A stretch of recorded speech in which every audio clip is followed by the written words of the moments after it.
забони тоҷикӣ таърихи хеле кӯҳан дорад. решаҳои он аз жарфнои таърих об мехӯранд. ниёгони мо ҳанӯз 3000 сол пеш аз милод бо забони тоҷикӣ муошират мекарданд.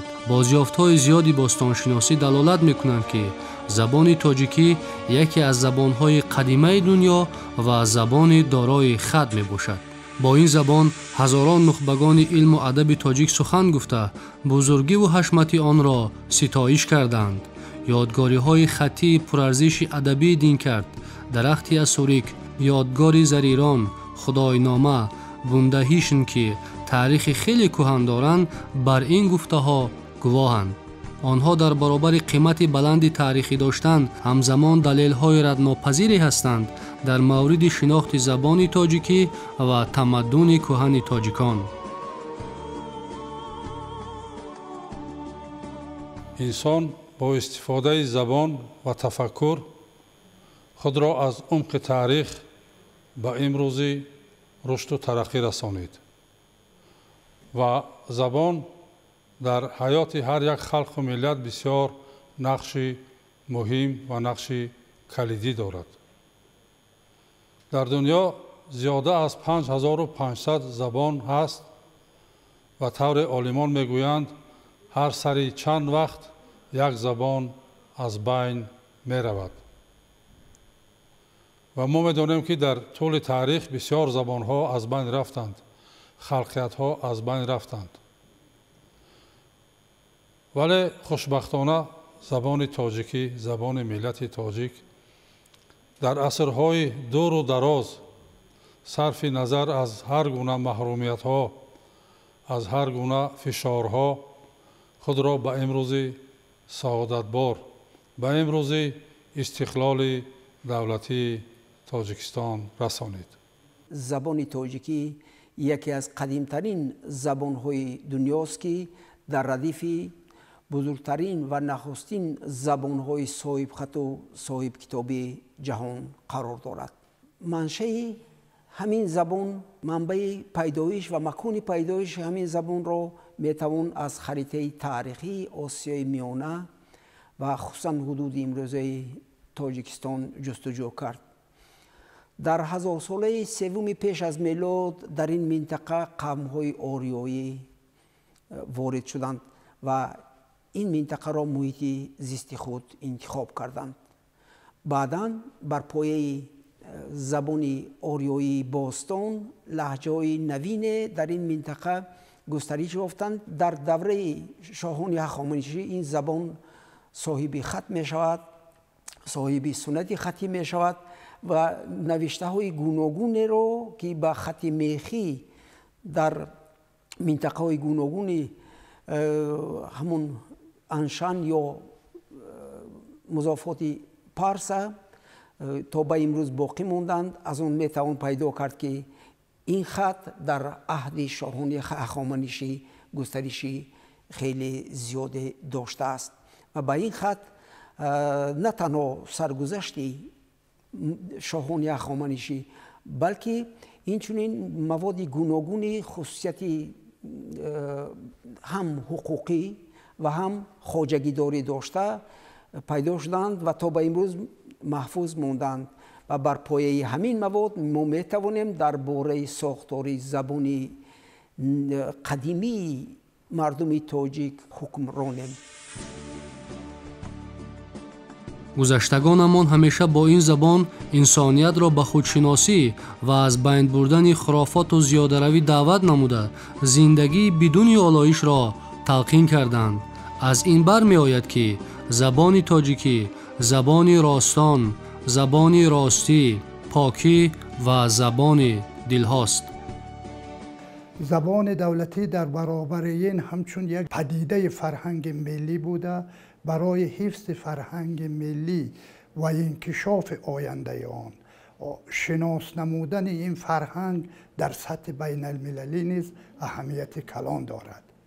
аз ин рӯ дар замони истиқлолият забони давлатӣ ҳамчун як падидаи муҳим ва омили муҳими тақвиятдиҳандаи идеологияи давлатӣ низ ба шумор меравад ва дар рушди давлатсозию дар рушди миллатсозӣ و تقویت خودآگاهی ملت نیز نقش بزرگی را بازی می کند.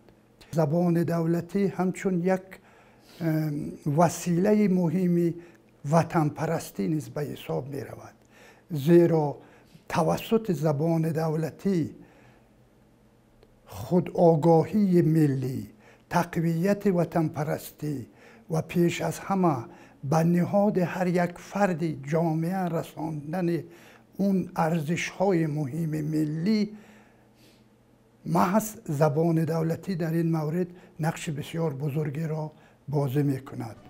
هرچند زبان تاجیکی در درازای تاریخ با ضدیت و مخالفت‌های شدید اجنبیان مواجه گردیده، گاهی از مسند بلند خود کنار افتاده است، ولی فرزندان ملت تاجیک در مرحله‌های گوناگون تاریخ برای ماندگاری و نیرومندی زبان تاجیکی خدمت‌های ارزشمندی را انجام داده، آن را از نابودی ایمن داشتند. اگر بگیریم در یگان گوشه دنیا یک خاطره تاریخی، یک کوزه، یک تنگه تاریخی، یک نوشتجات تاریخی اگر پیدا شود، ما با یک احساس بلند تاجیکانه آن را میخوانیم و میبینیم که این همین کوزه، همین نوشتجات، همین کتابی بسیار قدیمه با زبان زیبای تاجیکانه انشا گردیده است و بخت بلندی ما تاجیکان هم در آن است که ما امروز به یگان لغت میتوانیم رودکی را، حافظ را، سعدی را، فردوسی را، جلال‌الدین بلخی را بخوانیم و با افتخار بگوییم که همه این همون پیران خیردی نیاگان ما هستند که در گذشته با یک قلمی داشتهشان توانستند مرزها را عبور کنند و بیرون از مرزها مکتب‌های خودشان را تشکیل کنند و توانستند مردم را سرجمع بکنند و با عدالت پرستی و انسان دوستی آشنا سازند. از این خاطر نقش زبان تاجیکی در گذشته و امروزه خیلی باریز است. اگر ما به گذشته زبان تاجیکی یک نظر کوتاه انداخته باشیم، می‌بینیم که چقدر در طول عصرها به مهاجرت و مسافرت گرفتار شد، به جنگ‌های اجنبیان گرفتار شد، ولی در همه حال خود را نگاه داشت. مثل یک رستم دیگر، یک رستم دستان دیگر، ملت تاجیک را از فناشوی همین زبان نگاه داشت و نه تنها خود را نگاه داشت این زبان، بلکه در آغاز تاریخ، در بامداد تاریخ، این زبان با مهاجرت ها به اقصای عالم مهاجرت نمود. امروز در زبان بسیار ملت های گروه زبان های هند و اروپایی و غیر این گروه بسیار واژه های زبان آریایی تاجیکی محفوظ مانده اند که دلیل مهاجرت این زبان به گوشه های دیگر دنیا هست. صرف نظر از جفاهای تاریخ، این زبان توانسته است که همان اصالت خود را که در طول زیاده از 1000 سال داشت امروز نیز نگاه دارد و در این سمت خدمت‌های فرزندان ملت تاجیک باید به طور خاص قدردانی کرده شود. در سرآمد این زبان اگر در گذشته رودکی و فردوسی، ابن سینا و خیام و دیگر ابرمردان ملت تاجیک می ایستاده باشند، در مرحله معاصر انکشاف آن استاد عینی، میرزا ترسونزاده و دیگر ادیبان و قلمکشان ایستاده کوشش کردند که همان تازگی و اصالت آن را با آفریدن اثرهای والایشان به نسل‌های من بعد باقی گذارند. پیش از همه هر کدام ملت، قوم یا خلقیتی که در صحنه تاریخ بوده است به واسطه زبان خود معرفی می شود. معرفی کننده قوم، خلق یا ملت یا اتنوس گوییم، پیش از همه آثاری که او در تمدن بشری از خود بر جای گذاشته است او را به واسطه همین آثار اعتراف میکنند و آثار خطی به واسطه زبانی که با اون ایجاد شده است برای دیگران معرفی می شود. یعنی ببینیم پیش از همه معرفی کننده قدیمی بودن خلق تاجیک، نقش بزرگی اون در تمدن بشری همین زبان تاجیکی می باشد. گذشتگان ما کسایی بودند که اولین خیشتهای آبادانه دنیا را گذاشتند. علم و فرهنگ جهانی را میتوان گفت پایه گذاری کردند. روزگار دولتداری ملی طلب میکند که ما واقعا همون دوباره به اصل خود برگردیم، دوباره اصالت خود پیدا کنیم. حضرت مولانا گفته بود هر کسی که دور مانده اصل خیش باز جوید روزگار وصل خیش. روزگار دولتداری ملی واقعا روزگار بازجستی اصل است، روزگار بازجستی اصالت است. و امروز ما همگان وظیفه داریم که برای به پایه علم زبان معاصر رسیدن زبان مادری کوشش به خرج دهیم و البته برای این کار ضرور است که هرچی بیشتر به زبان ما در همه بخش‌های علم اثر تالیف شود، هر چقدر اثر بیشتر تالیف شود، هر چقدر ما به زبان مادری خود اندیشه راندن، تفکر کردن را بسیار کوشش کنیم، یاد گیریم، زبان ما همانقدر پیش می رود و به دستاوردهای نظررس در علم نیز نائل می گردد و ماندگاری زبان واقعا بستگی به هر کدامی ما دارد.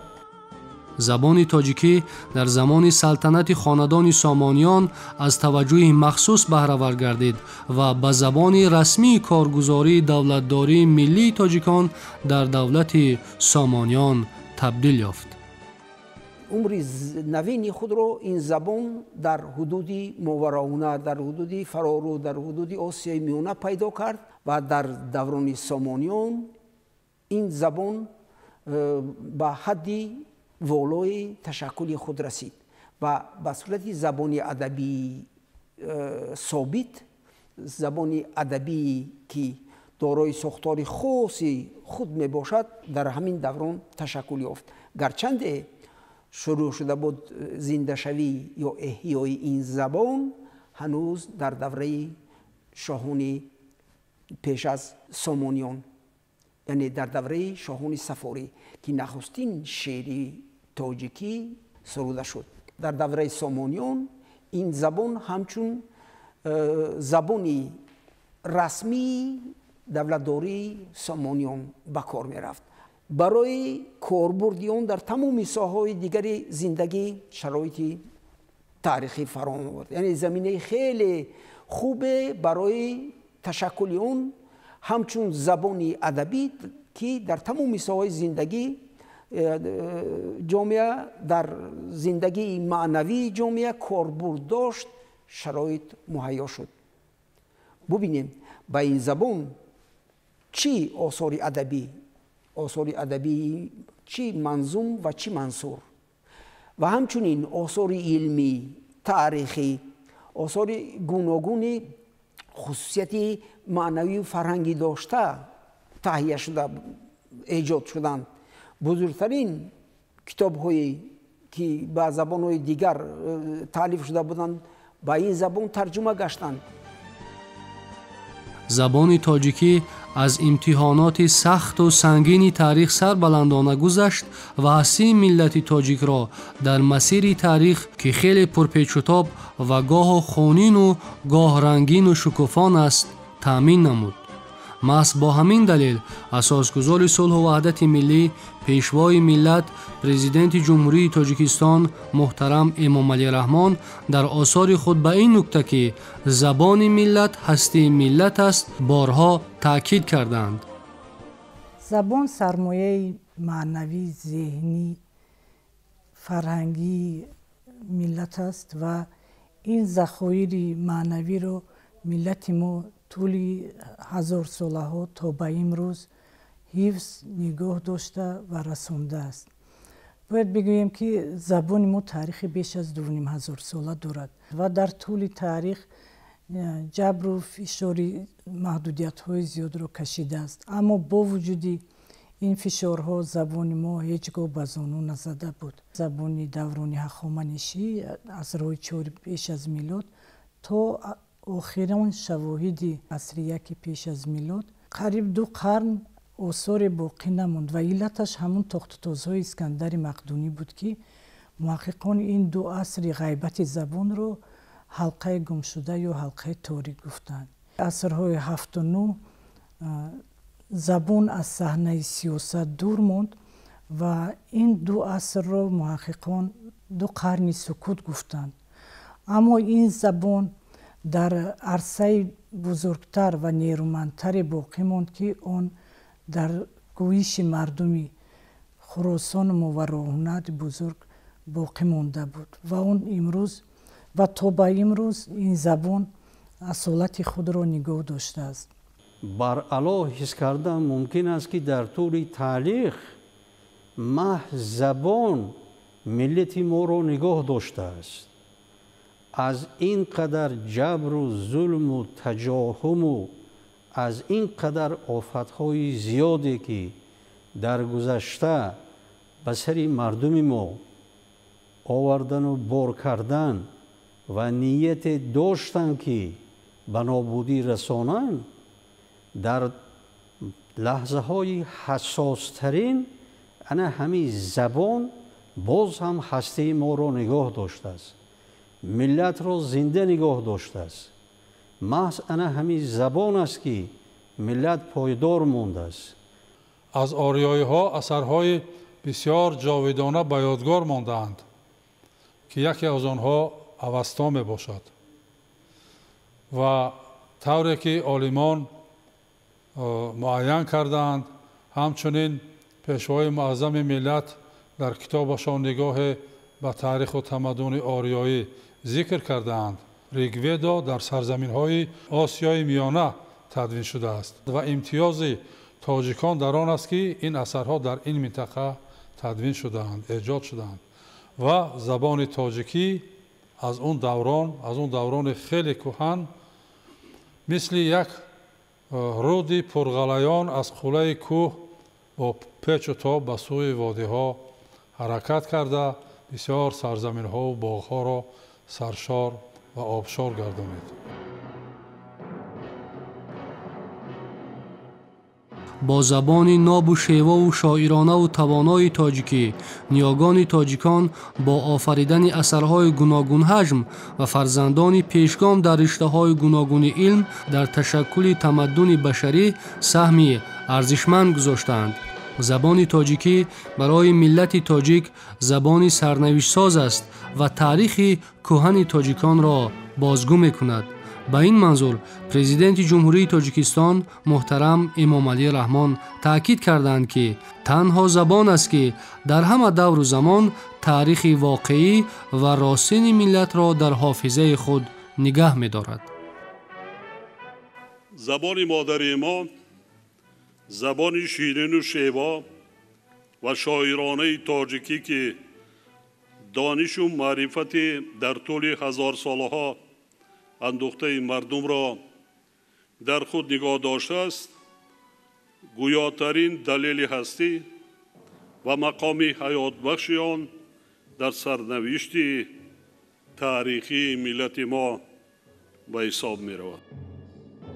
محققان تاجیک ضمن پژوهش تاریخ پرشیب و فراز زبان تاجیکی و واژه تاجیک بر این نکته معتقد گردیدند که تاج به زبان قدیمه ارتا یا تهک در نامه‌های قدیم تیبت و سانسکریت وجود داشت. معنایش راستی، حقیقت، عدالت، بلندی، روشنی و غیره می باشد. از این نکته نظر زبان تاجیکی در دنیا در سرخط اول نام‌های ملت‌ها و قوم و زبان‌ها قرار دارد. زبان تاجیکی در شمول قدیمترین زبان‌های خراسان و ماوراءالنهر میراثبر زبان‌های باستانی آریایی است.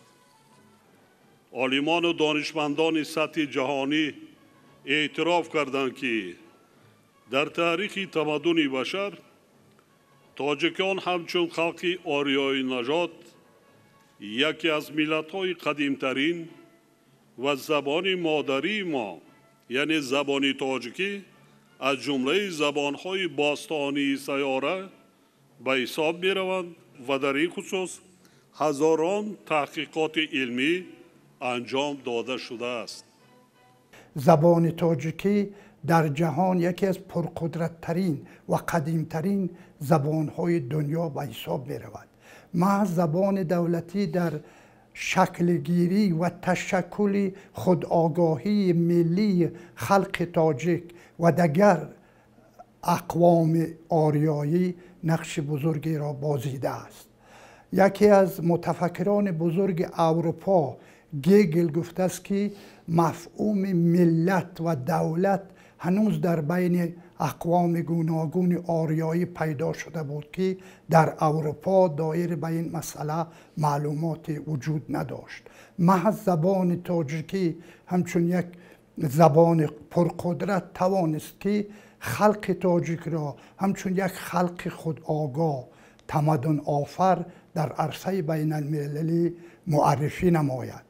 و از سوی دیگر گرچند که در طول تاریخ یعنی دولت ها دیگر شدند، خلق تاجیک نیز بعضا از دولت ملی خود محروم گردید، ولی زبان تاجیکی چون زبان فرهنگی و تاریخی باقی مانده بود و در بین دیگر خلقها، در بین سلاله های غیر تاجیک نیز همچون زبان فرهنگی مورد استفاده قرار می گرفت. در نخستین نوشته هایی که همین موضوع مطرح می شود، در بین اونها می توان از اون دستخط های پهلویه که مربوط به عصر هفتم میلادی بودند و در حدود چین یافت شدند. در اینجا بار اول این زبان رو گفتند که تازیکانه، یعنی زبان تاجیکانه، گفتند لحنی بر لحنی تاجیکانه، یعنی پد آوا که تازیکانه به همون زبان فارسی میونه چون این صدا میدید. گفتند این زبان رو در عصر هفتم میلادی زبان تاجیکی، گرچنده که گویم که لحن تاجیکانه هم گفته باشد، باز همون گفتار تاجیکون این منطقه رو در بر داشت. و بعدا مثلا در آثار خلقای دیگر این زبان رو گفتند زبان تاجیکون، زبان تاجیک ها، زبان تاجیکی، به همین معنی نیز اینجا آمده است. و بعدا در خود آثار دوران کلاسیکی مونیز اون رو گوها زبان تاجیکی، زفان تاجیکی، زبان تاجیکی گفتند و به همین طریق این زبان برای بنی بشر همچون زبان تاجیکی معرفی شده است.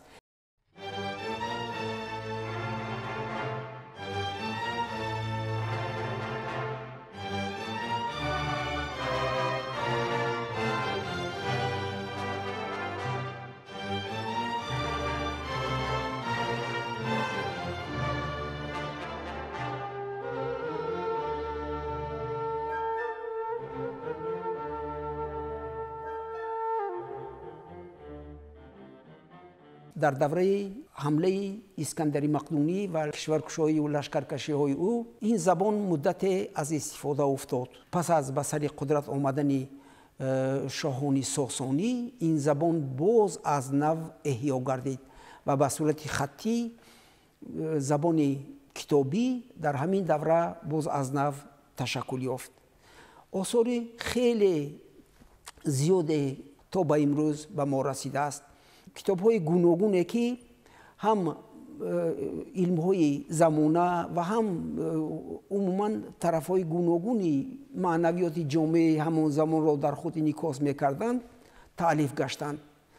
و ببینید در قطار قدیمترین کتاب های طبی، کتاب های حقوق شناسی، کتاب های علم های دقیق، کتاب های علم های طبی، جغرافیا و حتی نخستین فرهنگنامه ها و لغتنامه های زبان تاجیکی در همین دوره محض روی صحنه تاریخ آمدند.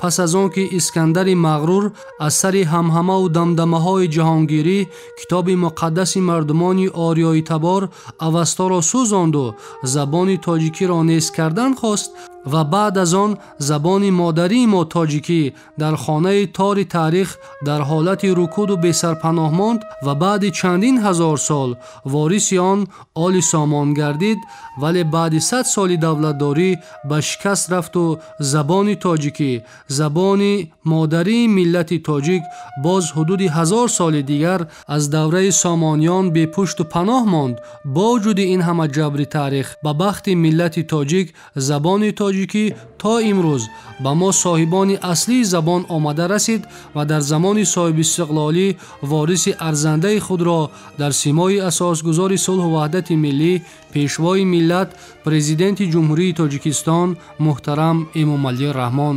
дарёфт. бояд иброз кунем ки дар замони ба даст овардани истиқлолият арзишҳои миллӣ низ оҳиста оҳиста рӯ ба ривоҷ, рӯ ба равнақ оварданд ки яке аз инҳо забони давлатии мо аст. бубинед, забони давлатӣ ки қариб рӯ ба таназзул ниҳода буд, забони давлатии мо ки қариб ба махлутӣ рӯбарӯ шуда буд, дар замони ба даст овардани истиқлолият оҳиста оҳиста рӯ ба ривоҷ овард, рӯ ба равнақ овард, мисли як пайкарае ки рӯҳ барои худаш гирифт, мисли як пайкарае ки шарёнҳои хуни тоза ворид шуд, ҷон дар баданаш пайдо шуд ва имрӯз ана ҳамин пайкараи зебои бо номи забони тоҷикӣ ё ин ки забони давлатӣ дар Тоҷикистони азизи мо бо як шево, бо як гуфтор, бо як муҳаббату самимият верди забони мардум ҳаст ва мо хуб медонем ки забон омили гуфтугӯӣ аст. Бо забон мо тамоми эҳсосоти инсонии худро ба ҳамдигар гуфта метавонем ва дар баробари ин забон муаррификунандаи миллату давлат аст. имрӯзи забони тоҷикӣ воқеан имрӯзи саодатбахш аст.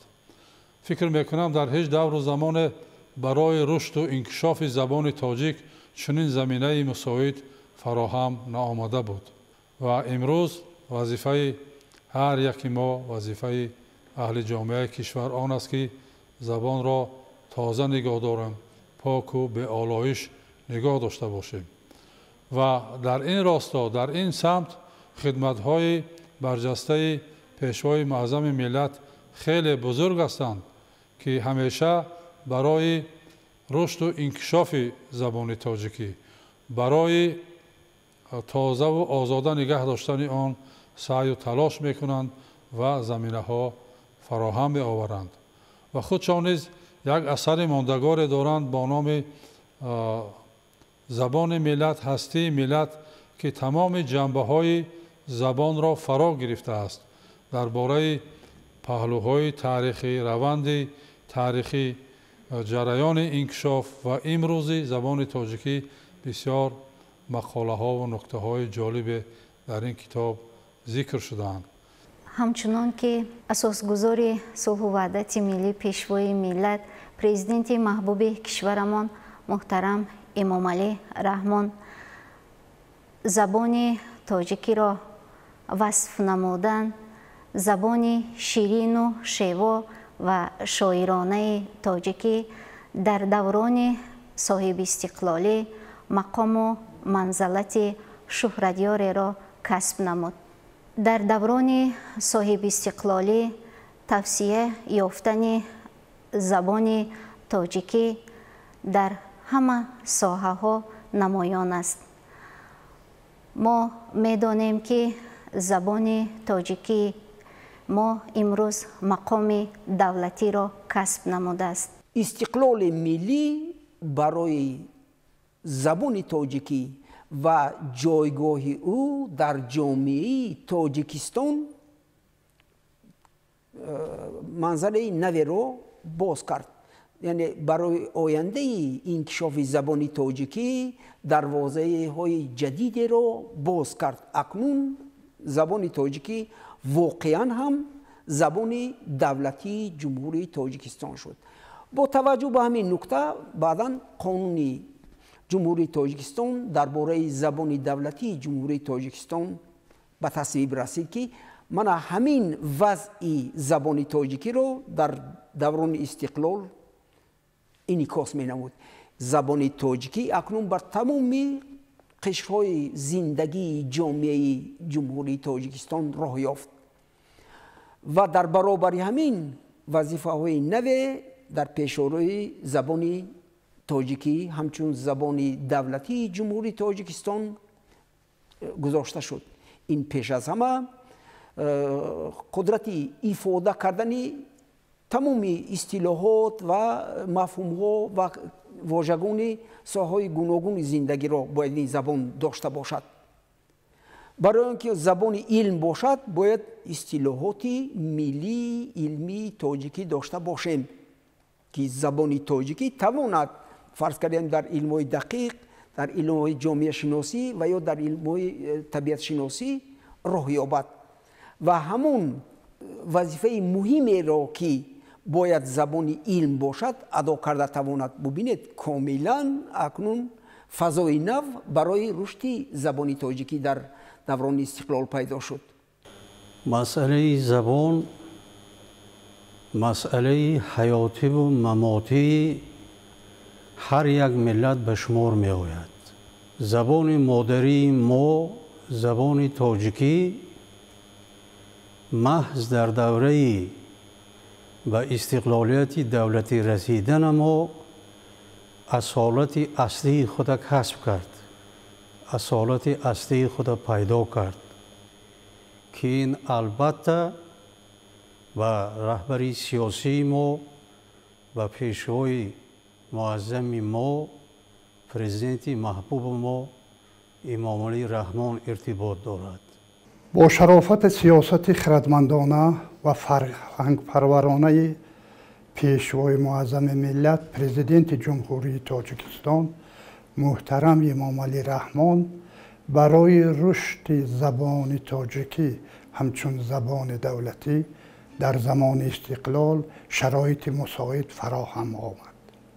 زیرا زبان دولتی در برابر دیگر مقدسات ملی از جمله پرچم، سرود ملی و نشان ملی همچون یکی از رکنهای اساسی دولتداری به شمار می رود. بنابر همین در دوران صاحب استقلالی کشور نقش زبان دولتی همچون یک فنومن فرهنگ ملی در دولت سازی نیز اهمیت خیلی کلانی را کسب می کند. رهبریت والا مقام تاجیکستان نسبت به زبان ملی خود بی توجه نیستند و بیهوده نیست که رهبر کشورمان محترم امام علی رحمان در سخنرانی خود تاکید به تاکید گفته بودند که زبان در پناه دولت است و دولت در پناه زبان است. در زمان صاحب استقلالی توجه نسبت به رشد زبان ملی هرچی بیشتر افزود. امروز زبان دولتی زبان عملکرد تمام ساحه‌های خواجگی خلق است. زبان سیاست است، زبان علم و معارف و فرهنگ است، زبان مناسبت‌های دیپلماتی است. یعنی اگر خلاصه کرده گوییم زبان همدلی است. زبان مادری ما در روزگار دولتداری ملی واقعا جایگاه شایسته خود را صاحب گردید. مقام واقعی رسمی و دولتی پیدا کرد و در پناه دولت ملی ما قرار گرفت. مناسبت با زبان واقعا به گونه مثبت تغییر یافت.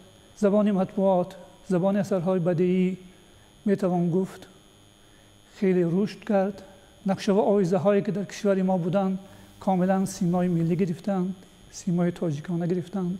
مهمتر از همه زبان ما در روزگار دولتداری ملی ما در روزگار صاحب استقلالی به زبان علم تبدیل یافت و همچنین اقتدار و پایداری هر دولت و ملت بستگی به نیروهای مسلح آن دارد، به مقامات قدرتی دولت دارد و خوشبختانه در روزگار دولتداری ملی زبان ما به صفت زبانی نظامی پذیرفته شد.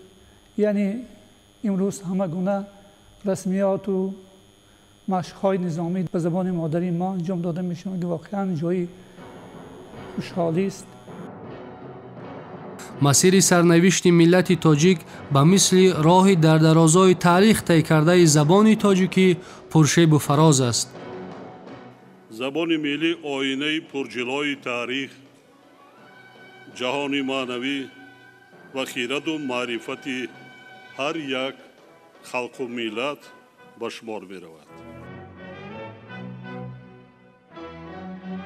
ملت فرخنده اقبال تاجیک در دوران استقلالیت دولتی زیر راهبری فرهنگ پرورانه پرزیدنت جمهوری تاجیکستان محترم امامعلی رحمان شاهد دیگرگونی‌های بزرگ و بی‌سابقه گردید.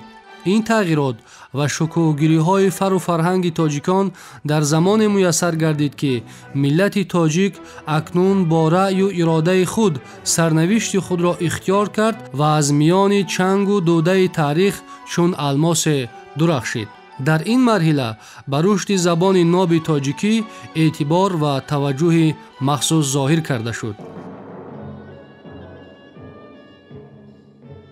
زبان هستی ملت است. با همین نام کتابی پیشوای ملت است که مشهور است و زیر مفهوم زبان هستی ملت ما پیش از همه افادهگری آرمان‌های گذشته، امروزه و آینده را میفهمیم.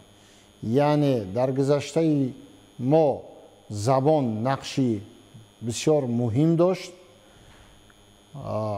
در زمان امروزه، زمان دوره نوین که ما مثلا با تشبث پیشوای ملت حکومت تاجیکستان تأسیس کمیته زبان و اصلاحات نزد حکومت جمهوری تاجیکستان، قبول قانون درباره زبان دولتی، همه این افادهگری آن است که دولت تاجیکستان نسبت زبان مادری، نسبت زبان تاجیکی بسیار تشبث بزرگ را پیش گرفته است و زبان را همان گونه‌ای که در کنستیتوسیای کشور در ماده 2 قرار دارد، زبان دولتی جمهوری تاجیکستان زبان تاجیکی است، همین گونه در رفتار و کردار و تمامی پیراهایی که در مورد زبان دولت امروزه تاجیکستان تعیین نموده است نشان داد که واقعا هم زبان تحت توجه سرور دولت قرار دارد و زبان واقعا هم هستی ملت است. وقتی که میگوییم که زبان ترقیات زبان خصوصیت های با در توسط عامل های لینگویستی و اکسترا لینگویستی میگن، زبانی و غیر زبانی تشکل می‌یابد. عامل زبانیش این است که ما همه وقت در رابطه با اینکه کلمه های نو در دنیا پیدا میشوند، راه های کلمه سازی تاریخی و سنتی که از قدیم داشتیم، این راه های کلمه سازی را استفاده میکنیم و برای تولید کلمه های نو، افاده های نو، مفهوم هایی که در دنیا با وجود آمدن، برای افاده آنها کلمه های نو میسازیم. این عامل زبانی است. و عامل دیگری زبانی این است که اگر ما کلمه های نوی که در دنیا پیدا میشن، مفهوم های نوی در دنیا پیدا میشوند، اگر ما اینها را در ادبیات قدیم داشته باشیم از رودکی تا امروز، از اون استفاده میکنیم که اون هم عامل زبانی است. همچنین یکی از عامل های بسیار مهمه که برای پرقوت شدن ترکیب لغوی زبانمان خدمت میکنند و اساسگذار صلح و وحدت ملی در چندین گزارش هایشان گفتند که به این مسئله توجه کنید. این مسئله توجه دانشمندان زبانشناسان به گویش هایمان هست. در ترکیب گویش های ما صدها کلمه ناب هست که آنها می توانند که یک گوشه زبان تاجیکی را پرنور کنند. بنابراین امروز ها هم به این مسئله توجه زیاد شده است. کتابنامه ها، لغتنامه های گویشی ما بسیار در سطح بسیار خوب تیار شده ایستاده است و برای از این هم ما ثمرناک استفاده برده ایستادیم.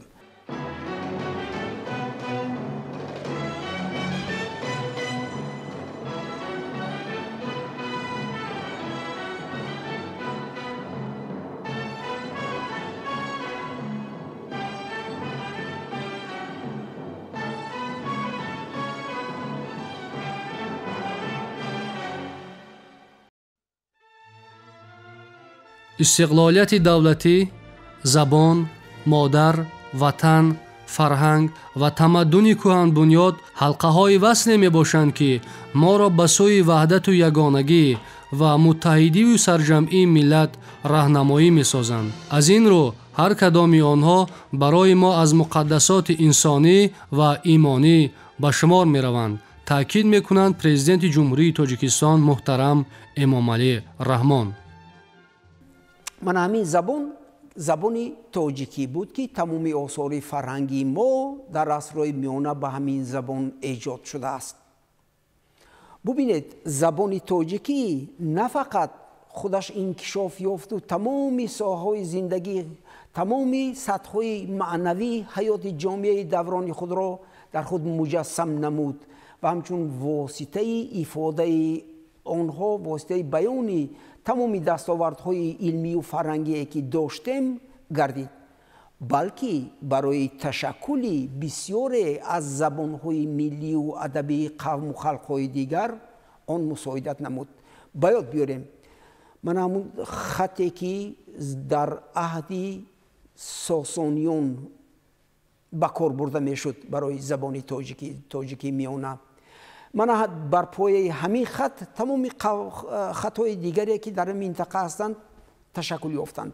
Барои забони суғдӣ бар пояи ҳамин, барои забони авестоӣ бар пояи ҳамин хат, барои забони хоразмӣ ва бухтарӣ низ дар ибтидо ба воситаи ҳамин хат алифбо расмулхатҳо таҳия карда шуда.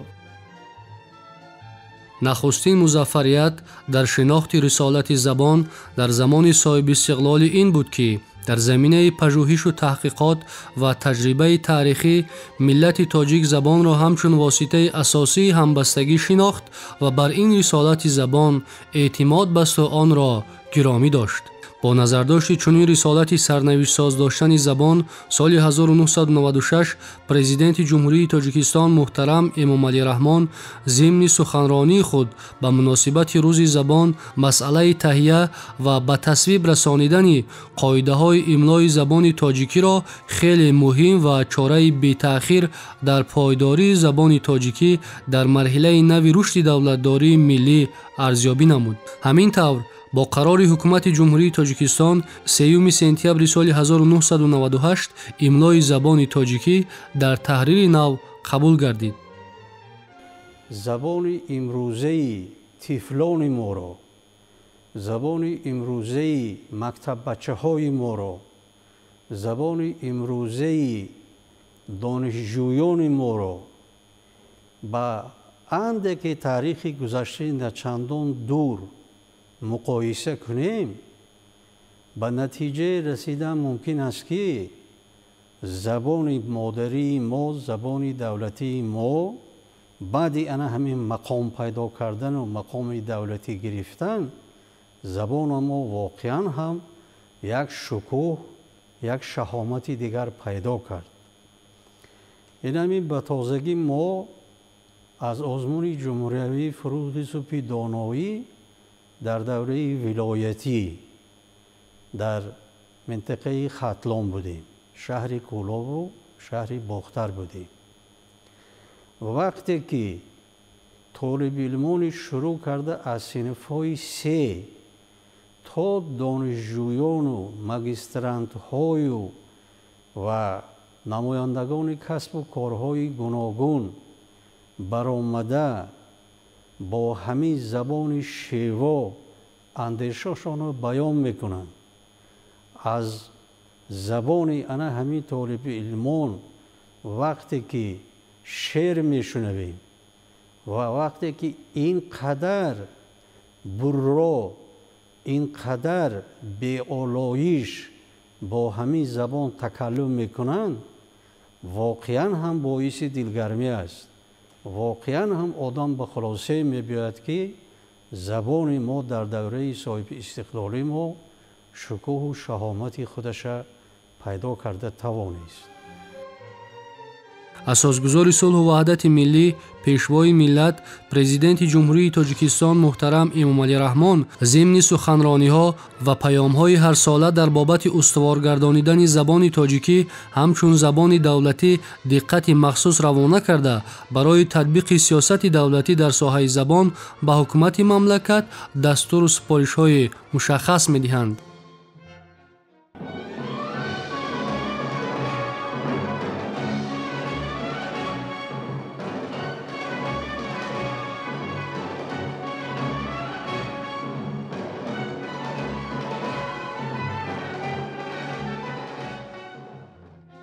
اعلان گردیدن سال 2008 همچون سال زبان تاجیکی نشانی برجسته احترام و ارزش‌گذاری دولت و ملت تاجیک به زبان مادری خود در دوران صاحب استقلالی به حساب می رود. توأم آمدن سال زبان تاجیکی و جشن 1150 سالگی سردفتر ادبیات کلاسیک تاجیک استاد ابو عبدالله رودکی در سال 2008 یک رمز خاص خود را دارد.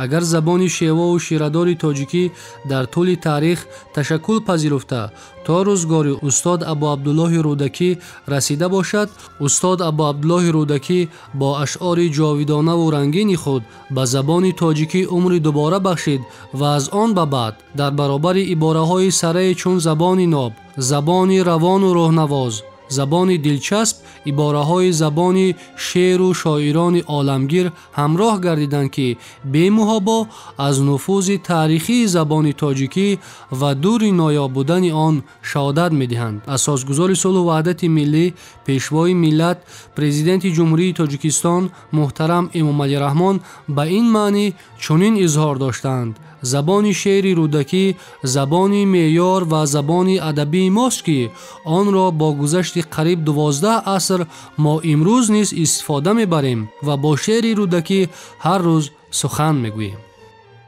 زبان تاجیکی زبانی ادبیات 1000 ساله ماست. زبان تاجیکی این زبان رودکی، فردوسی، زبان سینا، زبان مولانا جلال‌الدین بلخی، مولانا عبدالرحمن جامی، حافظ بیدل و غیره ها است تا استاد عینی و دیگران. یعنی این زبان است که با آن هزارها نفر کلاسیکان ایجاد کردند. زبان ایجاد است زبان تاجیکی، زبان علم است، زبان معرفت است و این زبان ماست. همه تدبیرهای اندیشیده حکومت جمهوری تاجیکستان مساعدت نمودند که زبان تاجیکی بر مسند دیرین خود برگردد و مقام استوار را صاحب شود. در ماده 2 کنستیتوسیای تاجیکستان وضع حقوقی زبان تاجیکی مقرر کرده شده است که زبان دولتی تاجیکستان زبان تاجیکی است. مهیا گردیدن زمینه‌های قانونی رشد زبان در سطح کنستیتوسیا امکان فراهم آورد که زبان تاجیکی در دوران صاحب استقلالی به طور استوار رشد نماید. قبول قانون جمهوری تاجیکستان درباره زبان دولتی جمهوری تاجیکستان از جمله تدبیرهای به حساب می رود که به موقع زبان در همه سطح‌ها زمینه حقوقی فراهم آورد. قانون مذکور با کنستیتوسیای جمهوری تاجیکستان تأسیس یافته هر یک شهروند جمهوری تاجیکستان را وظیفه‌دار می‌نماید که زبان دولتی را داند. با تشبث بی‌واسطه پرزیدنت محبوب کشور سال 2009 قانون جمهوری تاجیکستان درباره زبان دولتی قبول شد و محض همین سال یکی از مقامات‌های بسیار با نفوذ کمیته زبان و اصطلاحات نزد حکومت جمهوری تاجیکستان تشکیل داده شد. سبب تشکیل دادن کمیته زبان و اصطلاحات نزد حکومت جمهوری تاجیکستان در چی بود؟ پیش از همه نظارت اجرای طلبات‌های آن همون سند معیاری حقوقی قبول شده قانون جمهوری تاجیکستان درباره زبان دولتی. در کنستیتوسیای جمهوری تاجیکستان در ماده 2 آورده شده است که زبان تاجیکی در جمهوری تاجیکستان زبان دولتی است. در دوره استقلال با سروری اساسگزار صلح و وحدت ملی، پیشوای ملت، سرور معظم ما محترم امامعلی رحمان با مسئله تازگی زبان، با مسئله پیشبرد کار زبان، مستحکم شدن پایه‌های حقوقی زبان، در مجموع مستحکم کردن بنای زبان ما کارهای بسیار ماندگار انجام یافته. بله این رو ما نادیده گرفتن هیچ امکان نداریم، زیرا در دوره استقلال از روزهای اول مثلا با مسئله زبان توجه بسیار خاصه کردند و جناب علی دایی میگویند که ما در مسئله زبان در کشورمان همدستی و همرأیی یکدلانه داریم. همه زبان را دوست می‌دارن. زبان تاجیکی ما ملت تاجیک زبان دوستدار است.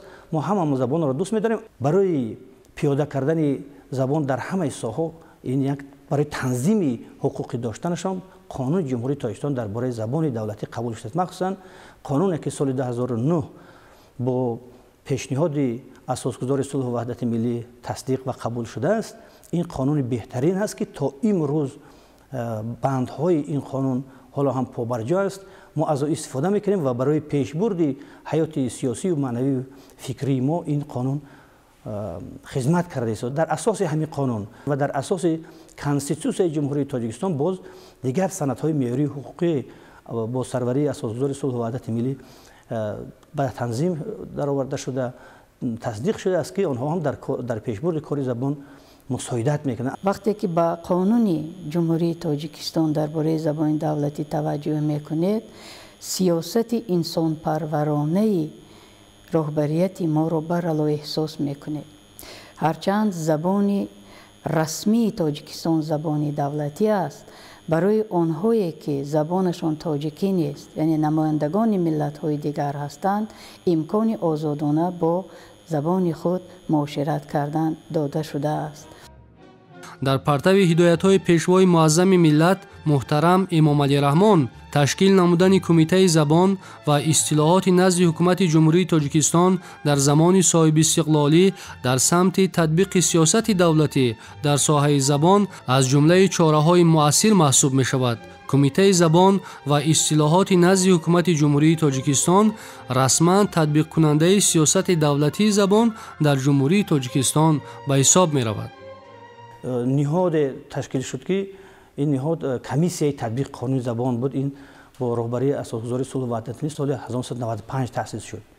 این کمیسیه هیئتی کم داشت، ولی با همین هیئتی کم هم برای تطبیق بندهای قانون جمهوری تاجیکستان درباره زبان دولتی خدمت زیاد کردند. بعداً در اساس همین کمیسیه کمیته زبان و اصطلاحات نزد حکومت جمهوری تاجیکستان سال 2009 تأسیس یافت.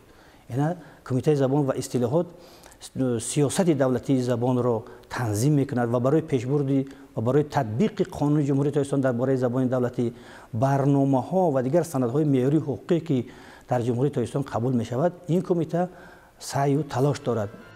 در زمان صاحب استقلالی با تقاضای وقت و فضا جهت تأمین نمودن رشد استوار زبان و به نیازهای زمان نو مطابق نمودن آن چندین برنامه و نقشه ها قبول و تطبیق گردیدند و یک قسمی آنها در حال تطبیق شوی قرار دارند که از جمله آنها برنامه رشد زبان دولتی برای سالهای 2020-2030 می باشد.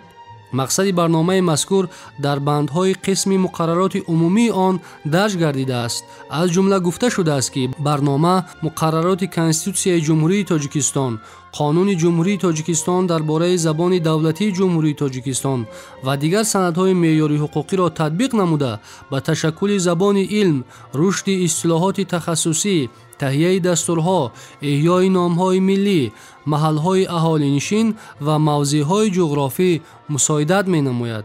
این برنامه جهت تطبیق هدفهای سیاست دولتی آید به زبان روانه شده برای رشد و گسترش و بلند برداشتن مقام زبان دولتی نقش مهم داشته بابت انکشاف مناسبت‌های حقوقی، فرهنگی، سیاسی و اقتصادی جمهوری تاجیکستان شرایط فراهم می‌آورد. برای پیشبرد کار زبان 3 دفعه برنامه رشد زبان دولتی قبول شده است. این برنامه ها واقعاً خردترین جزئیات ترقیات و پیشبرد کار زبان را فرا گرفته بودند و امروز هم برنامه‌ای که نو قبول کردیم فرا میگیرد. برنامه یکم سال 1997 بود، برنامه دوم سال 2012 بود و برنامه سوم سال 2020 که 10 سال حیات کشور ما را فرا میگیرد تا سال 2030. همین برنامه حال در جریان است، فعال است و همه ساله تمام مؤسسه های جمهوری تاجیکستان در اساس همین برنامه رشد زبان دولتی که برای سالهای 2020 هست فعالیت میکنند و برای پیشبرد کار بندها و ماده های همین برنامه را به اساس میگیرند. احترامی بی‌پایان به زبان ملی در همه سخنرانی‌ها و پیام‌های تبریکاتی پرزیدنت جمهوری به مناسبت روز زبان بیان می‌گردد که این همه دلیل ارزش‌گذاری به زبان مادری، این گنج بی‌بهای میراث و فرهنگ ملت تاجیک دانسته می‌شود. به تب رسیدن قاعده های املای زبان تاجیکی در تحریر نو و فهرست نام های تاجیکی در زمان صاحب استقلالی با دستور و هدایت های پیشوای معظم ملت محترم امام علی رحمان مطابق معیارهای علمی زبان انکشاف یافتن زبان تاجیکی را فراهم آورد و در نامگذاری فرزندان تقلید بی اساس به فرهنگ بیگانه را جلوگیری نمود. هرچند در این سمت حالا هم بعضی مشکلات جای دارد. زبان ملت هستی ملت و نشان دولتداری ملی است. از این رو دولت و حکومت همیشه از آن پشتیبانی می نماید. برای پاکیزگی و بی‌آلایشی آن تلاش می ورزد. از زمانی که نهاد مستقل در تطبیق سیاست دولتی در ساحه زبان یعنی کمیته زبان و اصطلاحات نزد حکومت جمهوری تاجیکستان تأسیس داده شد، مقام زبان به طور بی‌سابقه در جامعه بالا رفت و به همه قشرهای آن راه یافت. سال 2009 همچون رمز بلند ارجگذاری به این مقدسات عالی ملی زبان تاجیکی 5 اکتبر چون روز زبان دولتی جمهوری تاجیکستان به فهرست جشن‌های ملی شامل گردید و همه ساله به صفت یک نماد خودشناسی ملی، افتخار از تاریخ و فرهنگ و هویت ملی در سرتاسر جمهوری با شکوهمندی خاص استقبال می شود. زمینه‌های مستحکم کردن پایه‌های زبان دولتی و بر مسند نخست خود جای دادن و در عرصه بین المللی راه یافتن آن هنوز از روزهای اولی صاحب استقلالی گذاشته شد. امروز زبان تاجیکی از منبر بلند سازمان ملل متحد با صنعت بلند سخنوری در نطق پرمحتوای اساسگذار صلح و وحدت ملی پیشوای ملت پرزیدنت جمهوری تاجیکستان محترم امام علی رحمان ضمن اشتراک و سخنرانی‌ها در همایش‌های سطح بین المللی که با حضور نمایندگان اکثریت مملکت‌های دنیا برگزار می‌گردند صدا می‌دهد و همچون آیین نیک کهن ملت تاجیک بشریت را از صلح و دوستی، غمخواری در حق انسانیت، پیشگیری از تهدید و خطرها به موجودیت سیاره زمین و همکاری‌های مشترک دولت‌ها در حاشیه همزیستی مصالحت آمیز پیغام می‌رساند.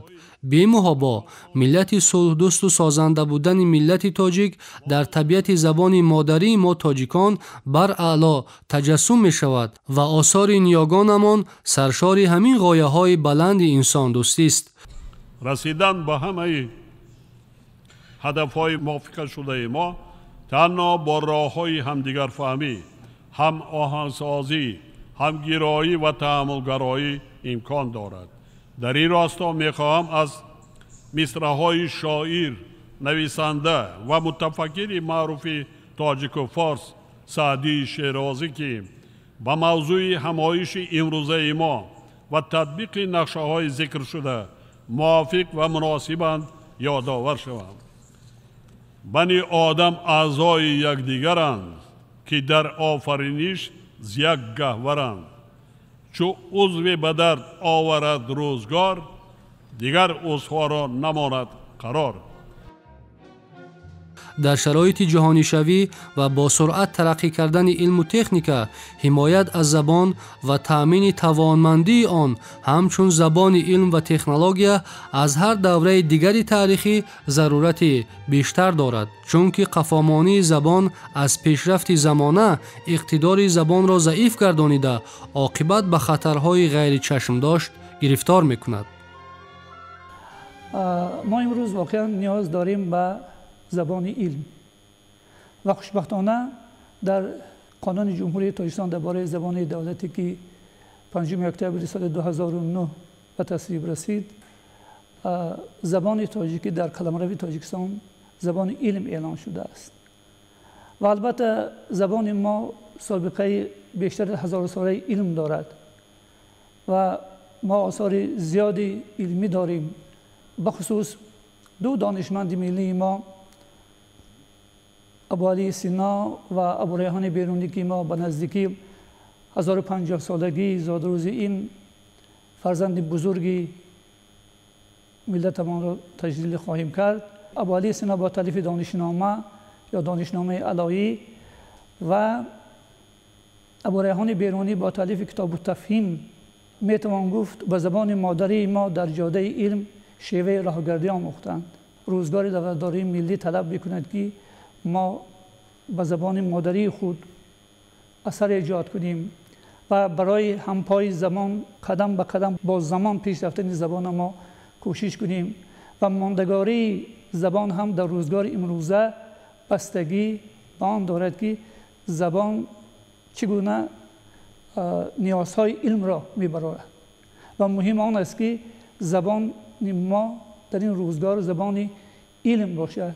در زمان جهانی شوی زبان آسیب پذیر می شود. زبان را بسیار مشکل است که از گزنده های همین عامل امین نگاه داریم. یعنی عامل جهانی شوی تهدید به تمام زبان های دنیا میکند. توسط تکنیکا، ترقیات، واژه های نو وارد زبان میشوند. در این راستا بسیار مشکل است زبان را تازه نگاه داشتن. ولی فکر میکنم که هم کمیته زبان و اصلاحات نزد حکومت جمهوری هم کافدره های زبان که نهایت کافدره های زیاد در دانشگاه های کشور داریم، کافدره زبان تاجیکی، کافدره اسلوب شناسی، کافدره ادبیات، کافدره زبان های دیگر هست.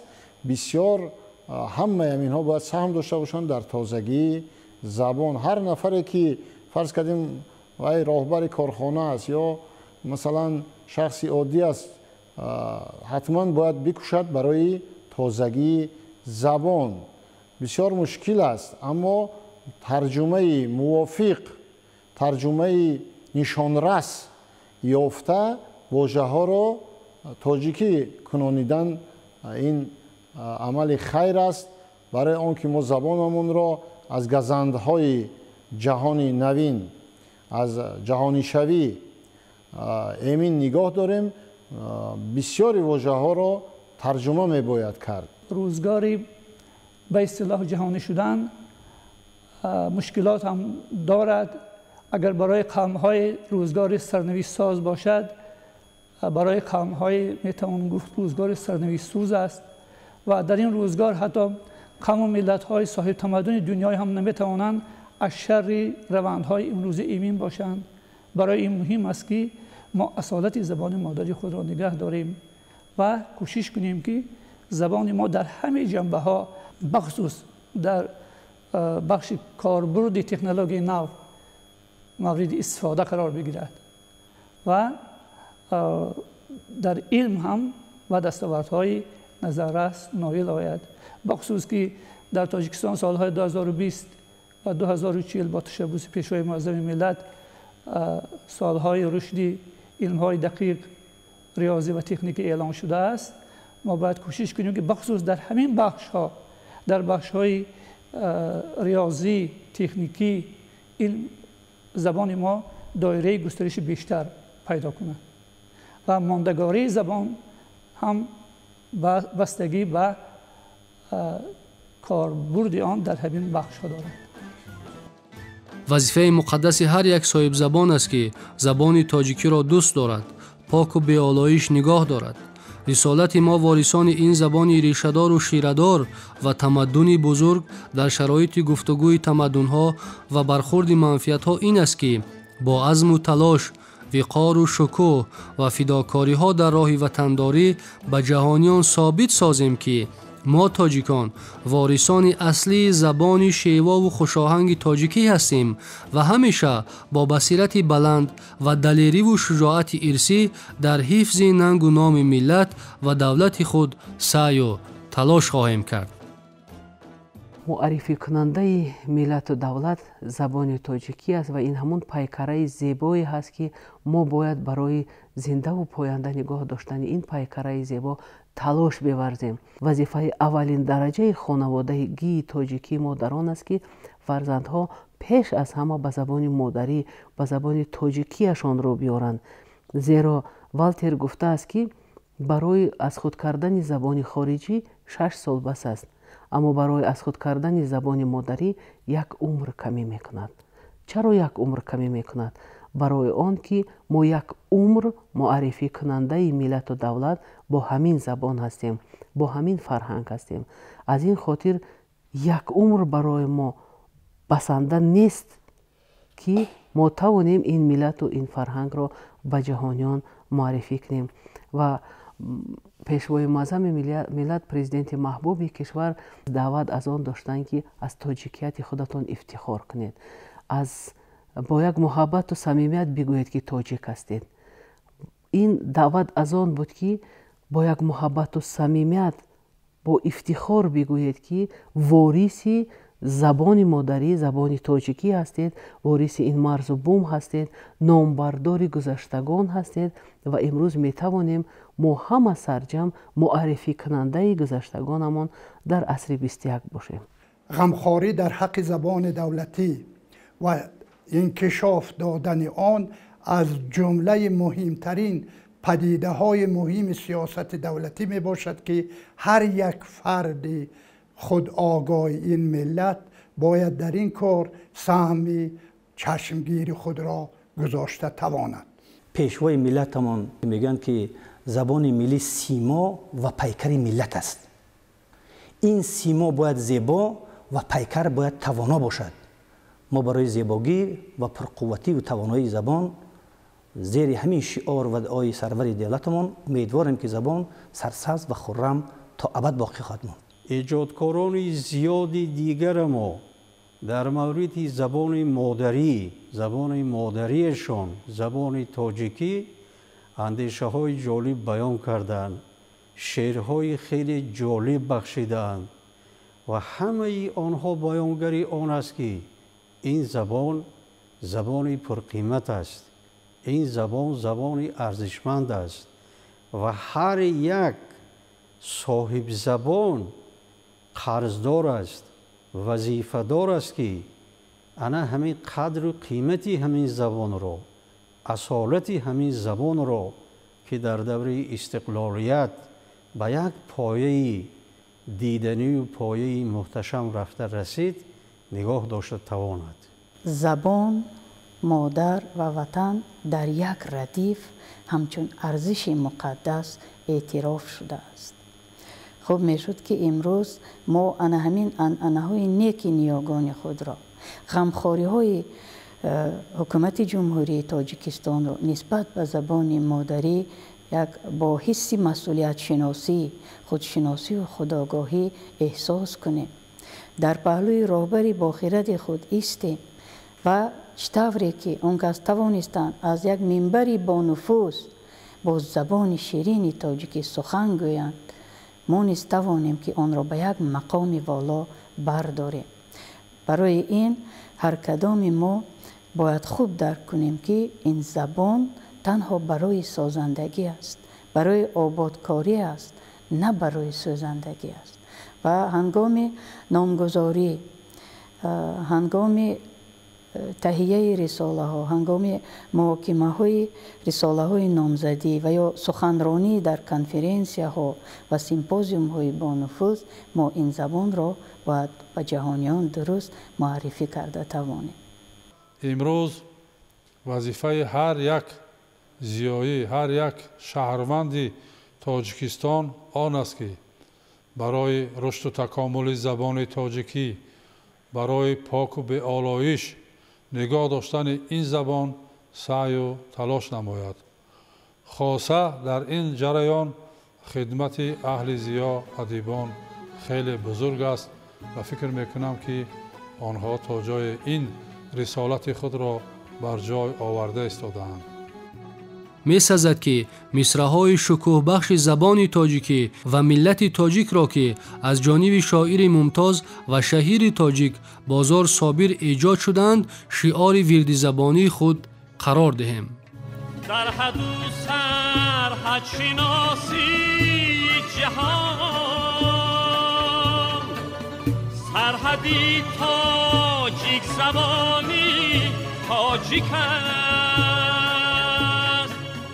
تا زبان دارد وطن دار است،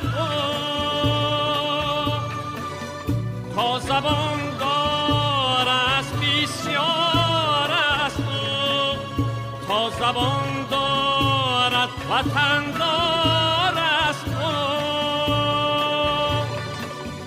تا زبان دار است بسیار است، بیشمار است به حس حساب است بی حد